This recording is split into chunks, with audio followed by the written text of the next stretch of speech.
Selamat datang di X Undercover. Channel ini merupakan perbincangan antara Dr. Jaya dan Pak Franky yang bertujuan untuk edukasi serta menceritakan pengalaman Dr. Jaya sebagai ahli forensik dan patologi. Sekedar informasi terkait jadwal tayang X Undercover yang akan tayang setiap hari Senin, Rabu, dan Jumat. Maka dari itu, untuk mendukung channel ini agar selalu memberikan tayangan yang informatif dan edukatif, kalian bisa dukung kami dengan cara like, comment, subscribe, dan share. Dan selamat menonton! Tadi kaliumnya terlalu tinggi naik, Hmm. yang kedua paru-parunya rusak nggak bisa ngembang. Makanya dia kembali ngap-ngap kok, kenapa dia ngap-ngap lagi seperti tenggelam lagi, padahal kan nggak ada air, kalau kamu bilang tadi kan udah nggak ada air, tiba-tiba seperti ngap karena parunya nggak bisa ngembang. Parunya udah seperti kayak udah kaku gitu. Karena organ parunya yang rusak ya dok ya? Iya, parunya Selnya itu tadi. rusak, selnya rusak, dia tidak bisa menghasilkan bahan yang bisa ngembangin paru. Oh. Nah, Franky pernah tahu nggak kenapa bayi yang prematur harus dirawat di rumah sakit, nggak boleh pulang sama ibunya. Ibunya pulang, anaknya dirawat di rumah sakit. Iya, logikanya belum Karena cukup dia umur. masih terlalu kecil, paru-parunya itu belum bisa menghasilkan surfaktan tadi untuk ngembangin paru-parunya nggak bisa bergerak, kan nggak bisa kembang. Jadi surfaktan ini kata yang kunci banget nih dok ya buat kembangin paru-paru tadi Iya. dok ya. Nah, surfaktan itu hanya bisa terjadi kalau selnya sudah bisa membentuk surfaktan. Pada anak yang prematur, dia belum terbentuk baik, jadi anaknya mesti dirawat dan dikasih surfaktan dari luar atau dikasih obat yang merangsang supaya surfaktannya banyak. Sehingga dia bisa bernapas sendiri. Berarti bisa dirangsang pembentukan surfaktan Bisa. itu tadi dok? Itu dilakukan pada bayi-bayi prematur, makanya dia nggak boleh pulang. Kalau ngikutin ibunya dia nggak bisa napas nanti, dia nggak bisa ngembang. Tapi kalau orang tenggelam, dia rusaknya dia sudah bisa menghasilkan surfaktan, tapi sel-selnya rusak, nggak bisa menghasilkan kembali. Sedangkan yang ada di paru kan udah keluar. Iya. Dia mesti dihasilkan kembali sama sel tadi, premosi tipe 2 tadi. Jadi lebih bahaya di air tawar ternyata dok Iya, ya? Saya iya pikir tadi karena after Afternya. drowningnya itu, after drowning dia bisa mengalami yang namanya secondary drowning. Ini drowning pertama, primary drowning, itu secondary drowning. Jadi bisa ngap-ngapan dan tiba-tiba mati lagi. Orang kan bingung, loh kok bisa mati kan dia udah nggak tenggelam. Ya iya, satu. Yang berikutnya apa? Kan airnya ada di jaringan banyak. Sel-sel pada rusak semua, Franky. Pada pecah sel-selnya. Maka dia tuh harus perlu perawatan lebih ini. Kalau di air asin, cuman begitu air keluar, masalah selesai. Itu kalau pecah kayak gitu ketahuan tuh dok ya? Oh, kalau ketahuan. Kalau pada otopsi ketemu, Nah, iya. Franky. Jadi Pada waktu otopsi kita periksa mikroskopik. Mikroskopik kelembung parunya tuh pada robek-robek. pecah tuh robek gitu ya? Iya, robek. Itu di dalam air tawar yang banyak yang robek. Tapi kalau air asin enggak. Jadi penelitian forensik menunjukkan bahwa pecahnya itu gara-gara di air tawar banyak, Iya. lebih banyak kasusnya dok ya. Iya. Nah, tapi untuk yang membedakan dia tenggelam di air tawar, tenggelam di air asin dok ya, itu bisa dibedakan nggak dok kalau ternyata kalau orangnya sudah meninggal? Bisa, karena gampang. Sebenarnya gini, kalau dia meninggal di air asin kan tadi saya bilang air masuk ke dalam paru, terus kemudian parunya ketambahan air lagi kan, maka parunya jadi gede banget, Franky. Normal satu paru itu kan kalau kita punya dua, kanan kiri. Beratnya 250 sampai 300 gram satunya. Tapi kalau dia kemasukan di air asin, dia masuk air dari darah masuk lagi ke dia bisa jadi 500, 700 bahkan bisa 1000 kayak gitu. Kan ini Nah, itu air asin ya. Air asin. Tapi kalau air tawar dia langsung masuk ke darah. Paru-parunya nggak banyak nambah beratnya. Oke. Jadi kan gini, saya sering nonton film mafia kan dok. Film mafia kan suka kadang-kadang kejam tuh. Yang menjadi lawannya dimasukin aja sampai mati kan. Begitu mati ceritanya misalnya dibuang ke laut. Tetap masih kelihatan tuh dok ya matinya kenapa ya?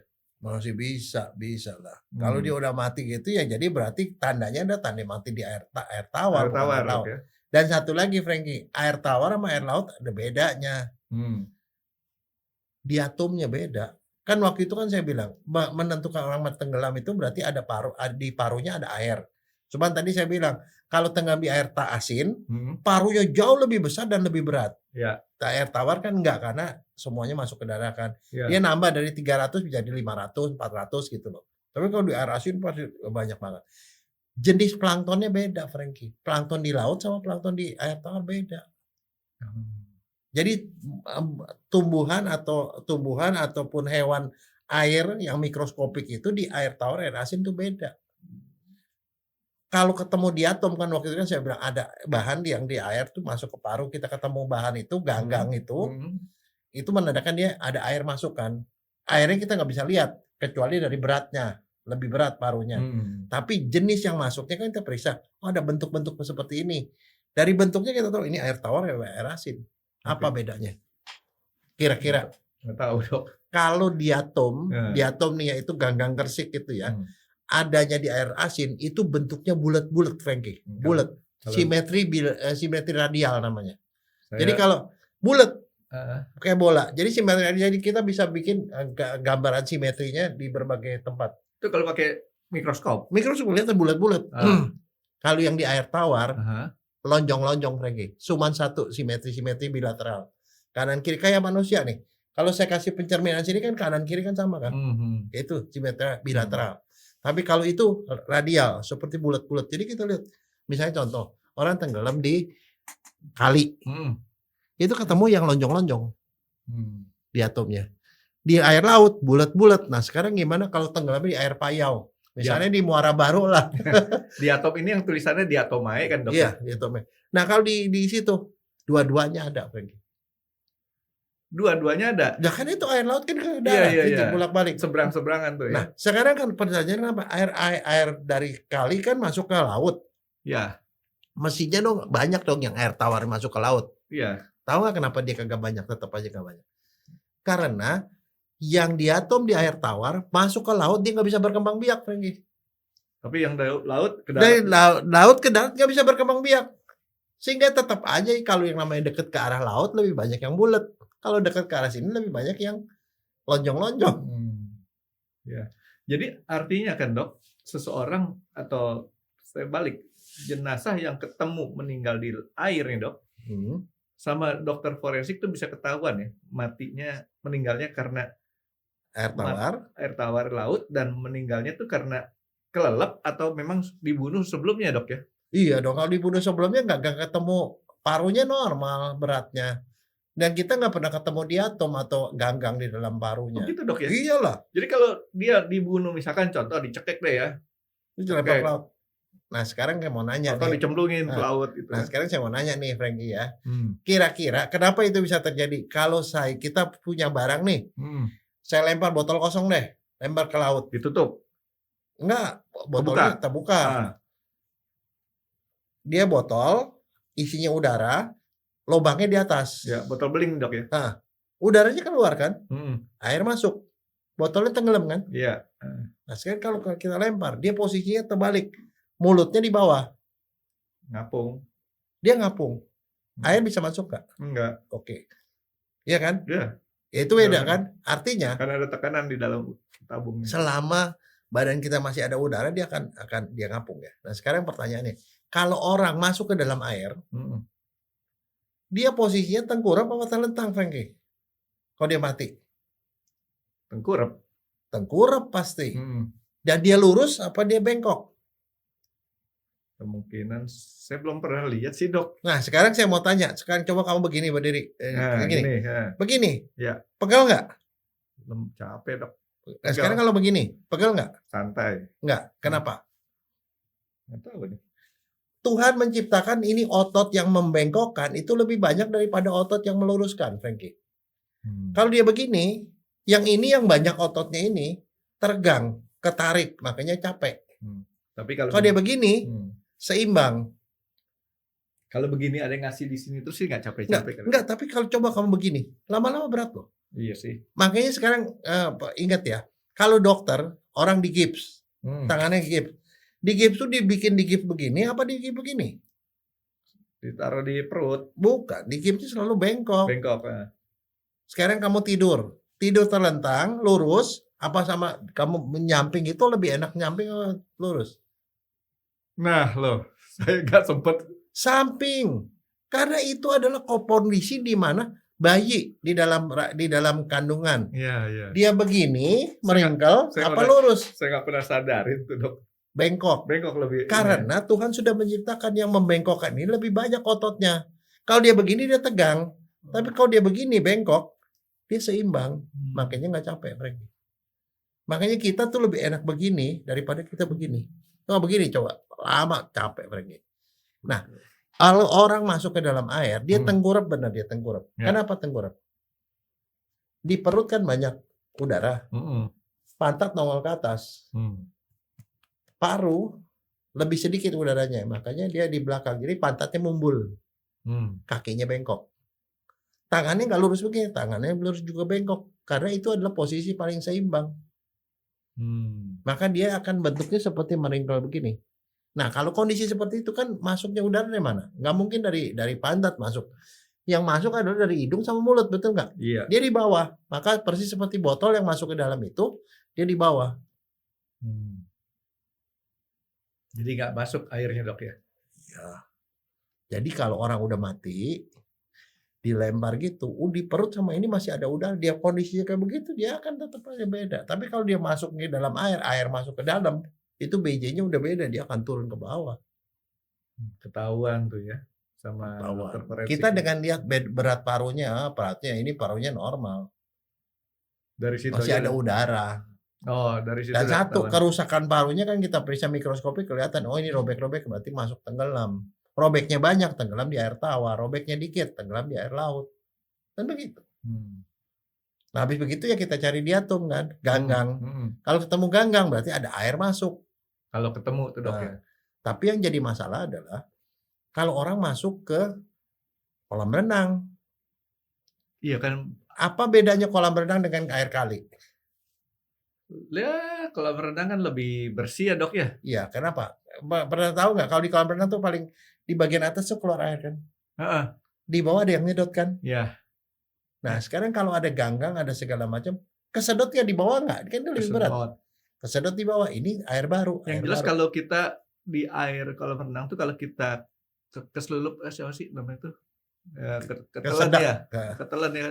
Kan nggak enak tuh airnya, Dok. Kenapa? Ada bau apa? Bau kaporit, Dok. Ya, kaporit itu bahasa kimianya apa? Apa natrium hipoklorit. Natrium? Natrium hipoklorit. NaClO 3. CO4. CO4. Nah, natrium hipoklorit, ya, natrium hipoklorit itu yang kita sebut sebagai kaporit. Dibuang ke situ untuk apa? Matiin itu kan, Dok? Batin kuman. Itu memang dikasih, tapi kadarnya harus sedemikian rupa tidak membahayakan orang. Cukup untuk membasmi kuman tapi tidak membahayakan. Makanya kita masih tetap nyaman, rasanya tetap air gitu loh. Tapi kalau dengan kondisi bahwa ada air masuk, air keluar, kalau tenggelam di kolam renang, kemungkinan ketemu ganggang atau diatom itu kecil pada orang yang sudah meninggal. Kecil. Kita mungkin ketemu kalau ketemu beruntung. Tapi kebanyakan nggak sebanyak kalau di air kali. Karena tujuan awalnya dibikin penyaringan tadi supaya nggak belumutan kan, Dok? Iya, supaya airnya bersih. Airnya bersih. Airnya bersih. Kamu kebayang kalau di kolam renang tuh ada orang yang kencing segala macam kan? Rata-rata begitu, Dok. Tahu nggak bagaimana caranya supaya orang kencing ketahuan, Franky? Wah, susah, Dok. Ada bahan kimianya, ada beberapa kolam renang kalau di hotel-hotel yang kelas atas dikasih bahan kimia, kalau kamu kencing langsung merah di sekitar kamu. Ketahuan, Dok. Ketahuan, ada merah atau biru tergantung bahan. Jadi jangan coba-coba kalau di tempat yang kayak begitu, nanti kamu malu sendiri. Nanti orang bilang, nah itu orang kenapa biru di sekitar atau merah. Oh, ada tekniknya lagi, Dok ya? Enggak, ya itu. Saya cuman, kan maksud saya kalau in case kita ketemu orang tenggelam di air tawar, apa yang kita harapkan ketemu? Pada pemeriksaan. Yang jelas kalau kamu masuk ke dalam air, lama-lama kulit kamu seperti apa? Keriput. Ya, keriput. Oke. Kulit keriput itu tanda kita masuk ke dalam air, tapi bukan tanda kita mati. Karena kita di dalam air pun masih keriput kan? Kelamaan berendam juga keriput. Itu tanda. Jadi kalau ada kulit kaki, ya telapak kaki, telapak tangan keriput itu namanya washerwoman hand. Washerwoman, perempuan yang suka nyuci itu, kan tangannya juga keriput. Nah itu namanya washerwoman hand. Dalam bahasa kedokteran. Artinya badan itu kecelup air. Tanda dia masuk ke dalam air. Jadi orang udah meninggal dimasukin ke dalam air juga sama, Franky. Orang meninggal di air sama. Itu bukan merupakan tanda dia mati karena di air. Nggak membedakan tuh, Dok. Ya. Yang kedua, kalau kamu lama-lama di air, yang kejadian, kerasa nggak kulit kamu tuh seperti ada bintil-bintil-bintil? Kasar berbintil, seperti kulit ayam. Iya. Namanya goose skin. Goose skin, jadi kulit itik. Oh, goose-nya goose itik nih. Iya. Goose skin atau disebut juga cutis anserina dalam bahasa Latin. Cutis itu kulit, anserina itu adalah swan. Kulit bebek. Nah, kalau ada itu juga tanda bahwa kita masuk ke tempat yang air yang basah. Kalau kita ke tempat dingin kan kadang-kadang bilang, merinding kan kelihatan bintil-bintil, itu sama. Jadi itu bukan tanda orang meninggal karena tenggelam, bukan. Orang hidup pun bisa seperti itu. Itu tanda kita masuk ke dalam air yang dingin atau ke tempat yang lembab. Kadang-kadang gatel, Dok. Ada orang sampai alergi gatel kalau tempat. Jadi ada dua tanda ya tadi. Tanda bahwa kita tenggelam di air, maksudnya terbenam di dalam air, itu adalah washer woman hand, tangan yang keriput, telapak kaki keriput, satu lagi kulitnya yang berbintil-bintil. Itu namanya goose skin atau cutis anserina. Yang berikutnya kan tadi kan saya bilang kalau masuk ke dalam air kan dia otomatis keluar lendir kan. Dia napas bolak-balik lama kekocok tuh. Terjadi mekanisme kocok di dalam pembuluh darah, di dalam saluran napas. Jadi yang kekocok maksudnya dokter kekocok di sini ya? Air masuk ke dalam paru, kita keluarin, masuk lagi keluarin. Jadi orang ternganga, tapi ternganganya di dalam air. Masalahnya air sewaktu ternganga airnya masuk gitu loh. Iya. Kekocok. Nah, surfaktan tadi tuh yang bahan yang buat ngembangin paru kecocok bersama dengan lendir membentuk busa, Frankie. Sehingga kalau orang meninggal di tempat di air dia akan berbusa. Busanya seperti kayak busa sabun, Frankie. Mengembung. Dia nggak seperti busa biasa. Kalau busa biasa kan gede-gede. Busanya halus-halus, putih dan bisa mengembung gitu. Kenapa dia mengembung gitu? Karena ada surfaktannya. Ada berbau nggak, Dok? Nggak berbau. Nggak. Dia putih, bening. Tapi seperti gitu. Jadi seperti orang kayak ada sabun di sini gitu. Nah, itu tanda dia tenggelam, Frankie. Jadi kalau orang itu, wah itu ini. Jadi mati karena tenggelam tuh udah ada busanya ya? Iya. Kalau masih baru meninggal. Udah gitu, wah berarti itu mekanisme kocok.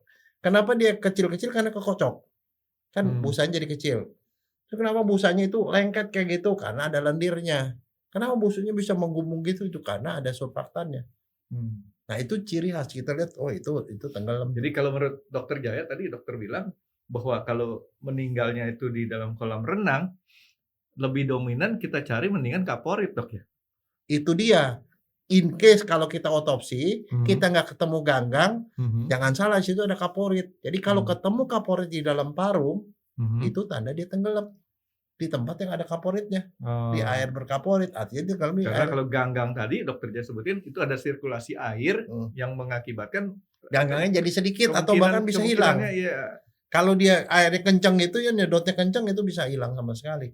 Nah jadi sekarang pertanyaannya gini, Frankie, pernah lihat nggak Kali Ciliwung sekali waktu tuh penuh dengan busa, busa gitu. Masuk TV itu, Dok, yang kayak gitu, Dok. Iya kan, itu namanya busa. Busa itu dari mana? Tadinya saya berpikir gini, busa itu kan orang nyuci nih, Dok, pakai deterjen segala macam, kekumpulan di situ terus kemudian karena udah banyak, ya berbusa. Nah sekarang kalau orang tenggelam di situ di Kali Ciliwung ada busanya kayak gitu, nyarinya apa? Nyari kaporit kagak ada. Iya. Di atom nggak ada. Ganggang nggak ada. Matilah. Makanya akhirnya matilah. Jadi yang kita ketemu apa? Cari deterjen di dalam paru. Kalau ketemu deterjen di dalam paru, tadinya tenggelam di air yang ada deterjennya. Nah, jadi kalau dia dibunuh atau tenggelamnya di tempat di puncak, hanyut sampai ke bawah, kita periksa tidak ada deterjennya, Frank. Itulah kenapa dokter Jaya senang jadi dokter forensik ya. Ya jadi kita bisa tahu tenggelamnya di mana. Bahkan saya pernah mesti mikir terus tuh, Dok, otaknya, Dok. Wah, dulu pernah ya, Frankie, tahun 90-an tuh saya meriksain kali dari ujung, dari pangkal sampai ke bawah. Periksain airnya. Ternyata komposisi di atomnya tuh beda-beda. Komposisi planktonnya beda-beda di setiap mulai dari pangkal sampai ke sini. Yang di hulu mungkin lebih sehat-sehat kali, Dok ya. Iya, tapi jenisnya berbeda-beda, Frankie. Karena dia akan menyesuaikan Ya diri sama ya. aja seperti kita nyari orang Indonesia mulai dari kampung sampai ke kota Jakarta kan beda-beda orangnya. Iya, iya, Itu iya. juga komposisi beda. Sehingga dengan mengetahui populasinya seperti itu, kalau orang ketemu di Teluk Jakarta lah, dia komposisi kayak begini. Oh, lo di sini diatomnya nggak sama seperti ini. Jadi kita bandingkan dengan diatom atau ganggang yang ada di lokasi. Beda. Oh, berarti dia tenggelamnya di tempat lain di atas. Dan tempatnya di mana? Kita lihat komposisinya seperti apa. Oh, sebagai komposisi seperti kayak di daerah Depok misalnya. Berarti tenggelam di Depok, dia hanyut sampai ke sini gitu loh. Iya, iya.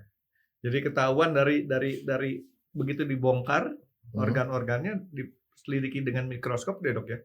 Ketahuan ya. Ya Dia ketahuan. berasal meninggalnya dari mana aja ya dok ya. Iya. Nah, balik kepada kalau kasus ada orang meninggal di kolam renang nih dok. Itu kalau misalkan cepat ditolong, artinya itu masih bisa selamat kan dok? Masih bisa selamat. Asal ya itu masih bisa diselamatin karena dia begitu air keluar bawa ke rumah sakit, di rumah sakit dimonitor, dilewat, ya udah selesai. Nggak ada masalah. Artinya kalau misalkan kita kan kadang-kadang ada ketemu itu tuh ada orang anak kecil misalkan ngapung di tengah gitu kan, dibawa ke pinggir kan dok ya. Nah kalau sampai ngapung kayak gitu udah kejadian berapa lama tuh dok kira-kira? Wah, nah itu dia ada pertanyaan kadang-kadang ini ya, Reki, kalau ada orang tenggelam hilang nih, misal lagi banjir bandang lah. Kadang-kadang dia tenggelam dari mana, ketemunya di mana. Kalau dia udah ngambang itu udah terlambat, Reki. Kalau udah ngambang udah terlambat. Nah sekarang tadi saya bilang kalau orang nih nggak masuk air, masuk ke dalam air, dia tuh ngambang di tengah, Frankie. Nggak di dasar juga nggak di atas. Di tengah. Di tengah aja karena BJ-nya sama tuh dok ya. Iya, kita kan masih punya gas. Tapi lama-lama kan setelah dia itu air masuk, lama-lama dia mulai ke bawah kan. Mengalami pembusukan. Salah satu penyebab pembusukan itu adalah pemecahan dari protein. Kan saya bilang protein komponennya SHONSP. CHONSP, C jadi CO2, itu gas tuh. H jadi H2O, N jadi NH3, NH3 itu amoniak, itu juga bisa jadi gas tuh. S, H2S itu gas juga, gas yang bau busuk kayak kentut itu loh. P jadi fosfin, pH3. Jadi semuanya ada banyak gas terbentuk, gas-gas di badan kita terbentuk gas. Karena gas itu membuat dia jadi naik, Frankie. Biasanya kalau udah naik itu sekitar 2 hari lebih. Oh artinya kalau dia yang saya mau bahas ini kalau di kolam renang nih dok. Jadi artinya kalau dia masih baru-baru, artinya dia tidak ke atas dok ya? Ada di bawah atau di tengah? Tapi ada tekniknya. Kalau misalnya ada orang tenggelam gitu, kita mau ngambil dia, jangan sekali-kali ngerangkap pegang tangannya, Frankie. Peganglah kaki atau rambutnya. Kenapa? Loh kalau nggak dia lagi panik, kita ditarik kita ikut tenggelam. Kita tenggelam. Nah kalau begitu kita tenggelam kita gelagapan juga masuk air, kita ikut tenggelam. Jadi kalau kayak begitu, kalau masih kelihatan kepalanya, tarik jambak, tarik kepalanya atau kakinya, tarik. Tapi jangan tangannya, karena tangan itu akan membuat kita ikut masuk ke dalam. Jadi itu caranya seperti itu. Nah, kalau orang tersebut masih dalam keadaan istilahnya belum sampai ke bawah nih dok, kita naikin ke atas, kemungkinannya masih besar tuh dok ya masih untuk besar. selamat. Itu kan saya bilang punya waktu sampai sekitar 10 menit. 10 menit. Jadi kalau sebenarnya kalau orang tenggelam, kalau bukannya tenggelamnya nggak ada kehadiran orang lain ya mungkin terus. Ya. Tapi kalau ada orang lain masih bisa diselamatkan. Dalam 5-10 menit diperkirakan otak masih bekerja nih dok. Masih, belum kenapa-napa. Dan satu begitu air dikeluarin kan selesai. Yang kan yang jadi masalah dia tidak bisa napas, dia hilang kesadaran karena nggak bisa napas kan. Jantung masih bekerja tuh dok ya. Ya ada gangguan sedikit lah. Hari masih bekerja walaupun istilah gangguan kan dok ya. Ya karena oksigen kurang kan. Tapi begitu digituin dikeluarin, itu asal sebenarnya orangnya ditengkurapin, ditepok itu dia batuk. Wah orang kalau habis tenggelam gitu ya, terbenam, gitu dia udah batuk-batuk itu udah selesai Frankie. Karena dia batuk-batuk dia keluarin air semua. Paru-parunya keisi udara lagi kan. Ya udah. Ya kan, kita aja kalau kelelep ya bahasa Betawinya itu kelelep kan dok ya. Kan kadang-kadang begitu kita keluar kan air keluar dari sini semua nih dok. Iya, dia otomatis apalagi kalau ditengkurapin, apalagi kalau ditarik perutnya ke atas keluar semua. Nah, jadi kemungkinan bahwa dia meninggal itu tidak sengaja, itu kemungkinan kecil ya kalau ada orang di sekitarnya, Dok, ya? Iya, nah sekarang contoh deh, kalau saya tuh lagi latihan olahraga itu, latihan nyelam nyelam nyelam, kalau dia merasa dia kagak kuat, dia pasti naik ke atas lah. Nggak mungkin orang mau nyelam-nyelam terus kalau dia udah gelagapan kan, pasti Iya, naik ke atas kan. refleks kan itu, Dok. Iya. Jadi kalau kita latihan berenang, kan kalau dulu waktu SMP nih, Dok, awalnya kan, apa, ambil napas disebutnya kan, ambil napas kan, Mmm. narik Tarik udara di atas, napas, buang buang di di bawah. bawah, udah tunggu, naik lagi terus sampai berkali-kali, itu saya pikir ya semacam kayak, ngebiasain orang ngambil Dan napas di satu, bawah gitu ya. sebenarnya waktu di bawah itu kita musti berlatih ngebuang napasnya nggak dibuang sedikit banyak-banyak. Sedikit sedikit sedikit, jadi bisa lama di bawah lagi. Oh, Itulah yang saya bilang, kalau orang bisa melakukan seperti itu waktu dia berenang, dia lebih cepat. Karena kenapa? Waktu dia masuk ke dalam, waktu dia nyelonong itu, dia buang dikit dikit dikit, udah habis baru dia naik. ini buat yang Sampai orang baru belajar berenang berguna, Dok. Dulu saya salah, Dok. Ambil di atas, buang cepet di bawah, terus jadi capek ya sendiri, yang Dok. paling susah terbalik, Franky. Kenapa? Di atas dikeluarin di bawah. Itu kelelep. Ya tapi ada orang di awal-awal suka-suka gitu ya, itu kan ada latihan. Mula-mula, eee buang di bawah, di atas tarik, buang bawah gitu. Lama-lama di atas, di bawah buangnya dikit dikit dikit baru naik gitu loh. Tapi sebenarnya nggak ada alasan buat orang tuh takut berenang sebenarnya, Dok, ya. Nggak ada. Karena memang kita berasal dulu dari Air. tempat air ya, Dok, ya. Jadi kalau, ada yang lucu sih, Dok, kakak saya. Kakak saya tuh nggak pernah mau, naik kapal kapal laut. Saya tanya, "Kenapa?" "Gue nggak bisa berenang, Eng," katanya. Tapi saya bilang, "Kok lu mau naik pesawat terbang, emangnya lu bisa terbang?" Saya bilang. Enggak, tapi itu kesalahan lokasi, Franky. Kalau mau tahu untuk orang-orang yang takut gitu, dibawanya ke laut mati sana, Franky. Kamu mau berenang kalau enggak kamu ngambang terus. Modalnya jauh, Dok, keluar duitnya banyak. Di sana nggak bisa tenggelam, Franky. Dead Sea ya kan. Iya, enggak, soalnya itu BJ-nya gede gede banget, jadi kita tuh ngambang masih. Ya jadi, kita untuk, memastikan bahwa seseorang itu bisa berenang bisa meninggal karena gagal berenang gitu, Dok. Nggak segampang kayak orang, "Oh, tenggelam berapa saat langsung mati." Enggak lah, itu proses. Prosesnya tuh agak lama, Dok, ya. Mulai kebuka nih, Dok, otak saya, Dok. Jadi artinya kalau kita berenang itu mendingan di air laut. Pertama kayak tadi dokter bilang, kemungkinan ngambangnya lebih tinggi kan, Dok, ya. Iya. Tapi kalau ombaknya lebih mengkhawatirkan tuh, Dok, ya. Enggak, sebenarnya itu kalau kalau di laut kemarin kan saya kebetulannya ke laut juga kan. Kalau pasti lagi ada ombak, kita naik ke atas gitu. Jadi jangan dilawan. Kan kan kalau di pantai itu ombak datang, hilang, datang hilang. Begitu dia datang kita ikut sama itu kita Pakai jangan pelampung, dilawan. Dok? Enggak, kita ikut lompat sama air. Terus Oh. enggak ada apa-apa kok. Gitu-gitu lama-lama jadi happy aja gitu. Kita ikut gelombang. Gelombang naik, kita ikut naik gitu. Cuman menjejakkan kakinya kita ikut naik ke atas. Nah, Enggak kenapa-napa Pak. repotnya kan gitu, Dok. Begitu ikut naik, kaki nggak kena pasir lagi, Dok. Kaget. Panik gitu. Ya udah, mudah-mudahan ini, ya saya juga baru tahu ternyata air tawar, meninggal di air tawar itu lebih jauh lebih berbahaya karena efek urutannya ya. Nah, ini kaitan sama beginian juga nih, Franky. Kemarin kan waktu saya pergi ke Semarang, saya pergi ke jacuzzi sama sauna. Nah, ada orang yang nanya nih orang tua, kan kalau jacuzzi tahu ya itu kolam dingin sekali, Iya. panas sekali. Dia bilang ini sebenarnya dia bilang bahaya nggak karena ada cerita-cerita kalau orang masuk ke situ bisa serangan jantung. Betul nggak, Franky? Pernah dengar nggak? Saya nggak tahu itu bisa jadi serangan jantung apa enggaknya. Tapi saya pernah ngalamin satu hal begini, Dok. Bandung kan dingin, Dok. Ya. Di hotel kan selalu ada air panas, air dingin. Ya. Saya kan mandi selalu pagi-pagi. Nah, satu ketika ada hotel tempat saya nginep itu terbalik. Biasanya air panas tuh di kiri, Dok. Iya. Air panas di kiri, air dingin tuh di kanan. Saya mencoba menghidupkan air panas dulu untuk supaya showernya itu bisa itu, dan ternyata apa yang terjadi, air dingin, Dok. Itu saya hampir saya terpelanting gitu, Dok. Nah, itu kan bukan serangan jantung kan dok ya? Bukan. Nah, serangan kaget. Sangat kaget. Tapi bisa bahaya kalau kita kejedak masuk kepala ke pelanting ya. Tapi kalau sampai serangan jantung itu gimana tuh dok? Nah sekarang gini ya, saya sendiri gini, saya cerita dulu tuh kalau yang sebenarnya yang tidak berbahaya itu adalah seperti di Jepang ke onsen. Tahu onsen nggak? Tahu. Onsen. Jadi kalau di Jepang itu di tempat yang duduk gunung-gunung sana gitu ya, itu ada onsen. Onsen itu pemandian air panas. Ini onsen mesti dijelasin sampai detail nggak dok? Bahwa itu, coba deh jelaskan secara waktu awal. Kemarin saya nggak jadi ikut onsen karena saya nggak biasa.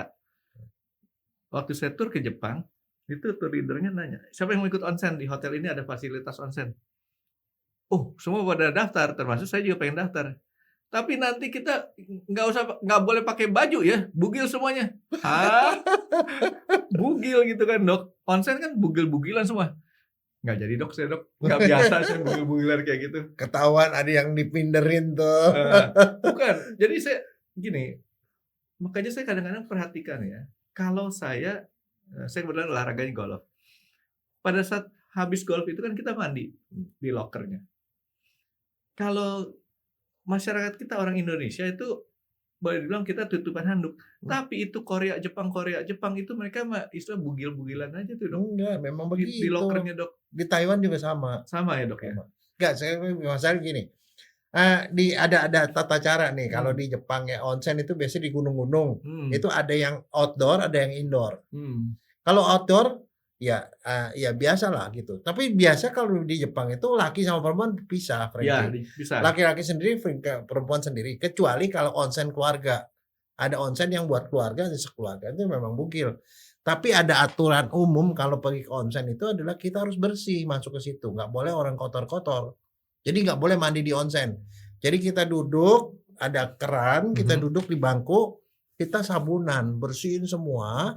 Sudah bersih, baru boleh nyemplung. Berarti orang yang punya penyakit kulit nggak boleh masuk. Nggak bisa.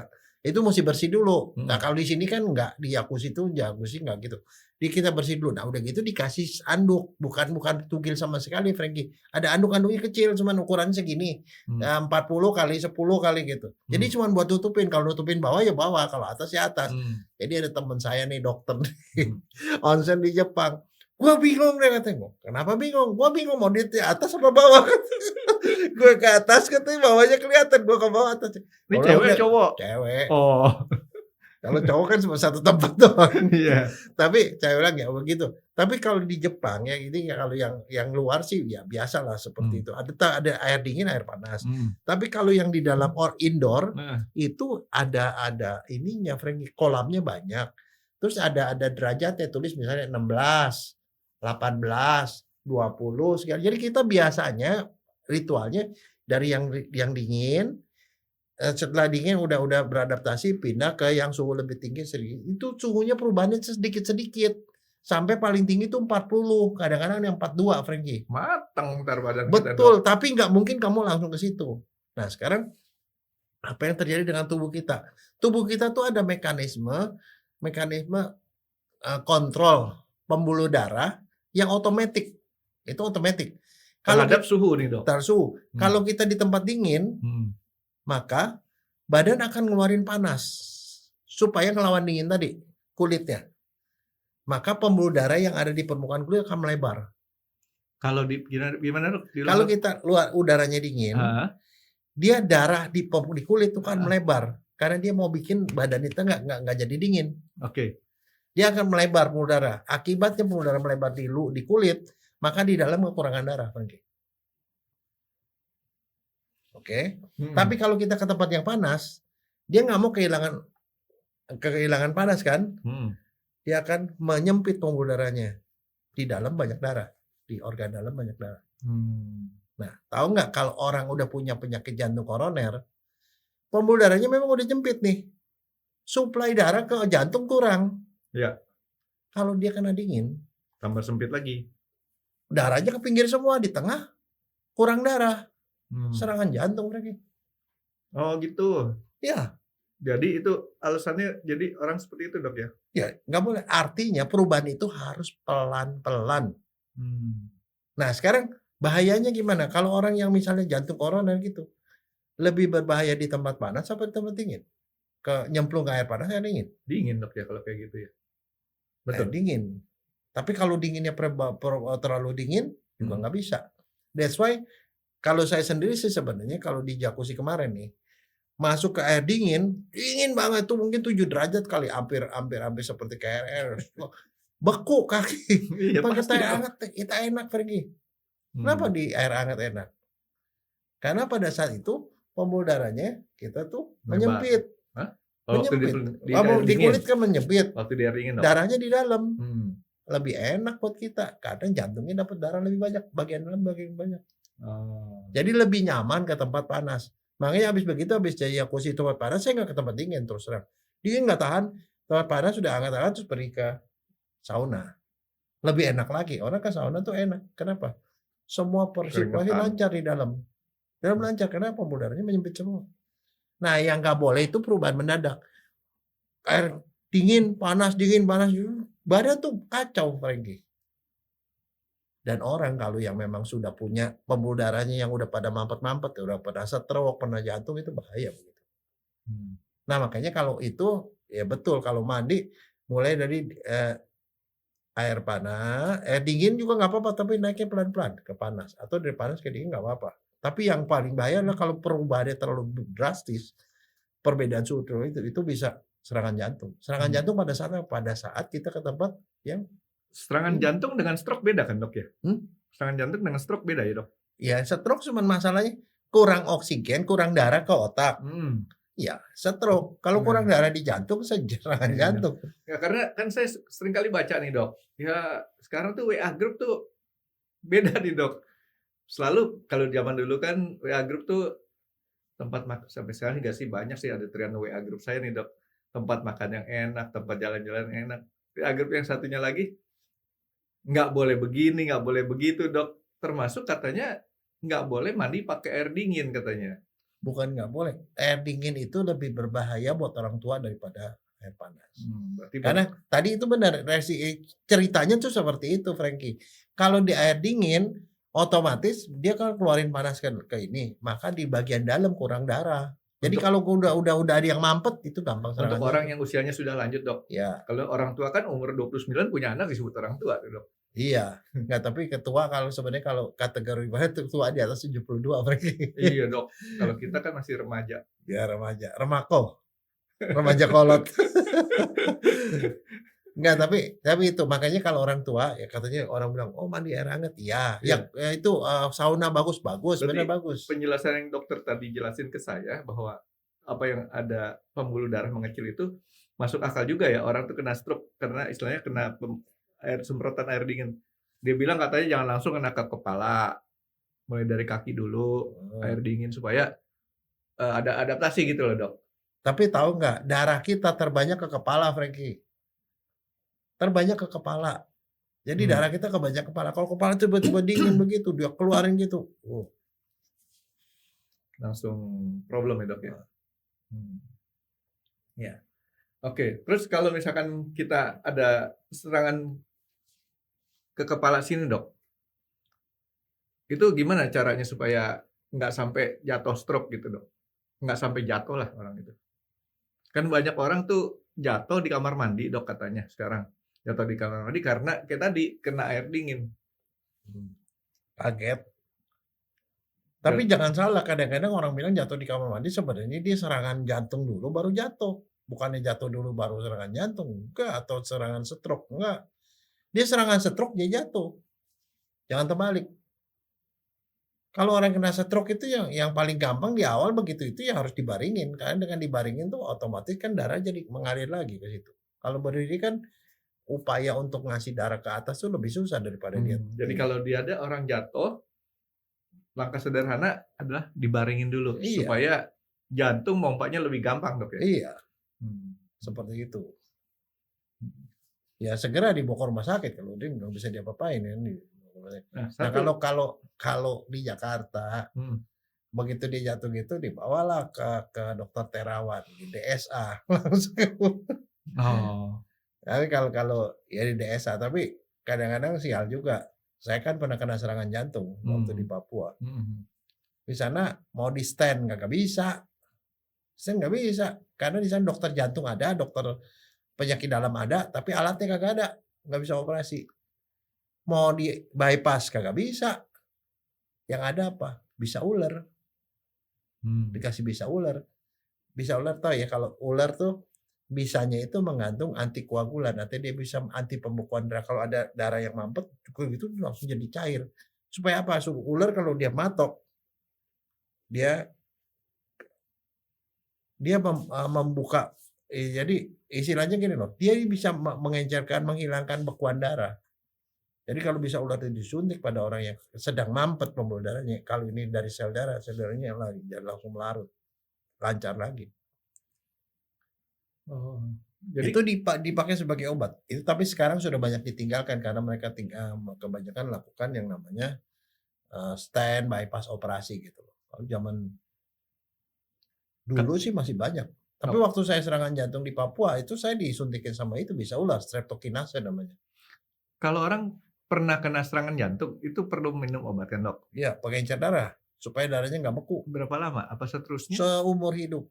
Berarti dokternya juga sampai sekarang minum obat? Enggak.